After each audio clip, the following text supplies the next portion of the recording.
హరే కృష్ణ. భక్తి చేయాలి, భక్తి చేయాలి, భక్తి చేయాలి అంటే ఎలా చేస్తారు మరి భక్తి? చాలా సులభం అనమాట. భక్తి ఎలా చేయాలో శ్రీమద్ భాగవతం ఇంకా భగవద్గీత చెప్తుంది. భగవంతుడి యొక్క నామ జపం చేస్తే చాలు. భగవంతుడి యొక్క గుణగణాలను వింటే చాలు. భగవంతుడి యొక్క దర్శనం కోసము గుడికి వెళ్తే చాలు. భగవంతుడి కోసము పూలమాలలు తయారు చేస్తే చాలు. భగవంతుడికి నైవేద్యాన్ని వండి అర్పించి దాన్ని ప్రసాదంగా స్వీకరిస్తే చాలు. ఇంత సులభమైనటువంటిది ఈ భక్తి మార్గం.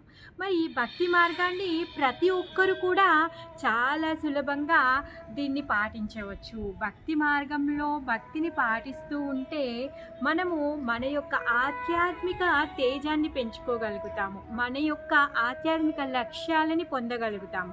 ఆధ్యాత్మికం ఒకటేనా మన లక్ష్యాన్ని పొందగలుగుతాము అంటే అలా కాదు.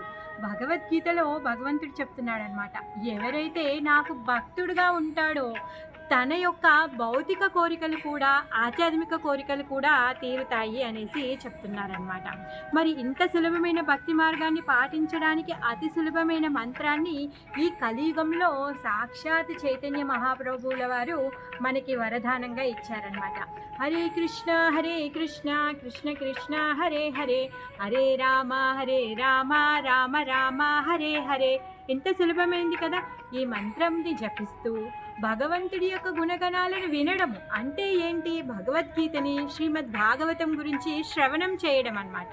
మరి మనం ఇక్కడ భౌతిక ప్రపంచంలో ఉన్నాం. మన లోపల చాలా చెడు గుణాలు ఉన్నాయన్నమాట.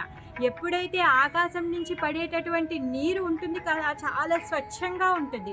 అది భూమిని చేరగానే మట్టిని తలిగి మురికైపోతుంది. అదేవిధంగా మనం కూడా ఆత్మస్వరూపులము చాలా పరమ శుద్ధంగా ఉంటాం.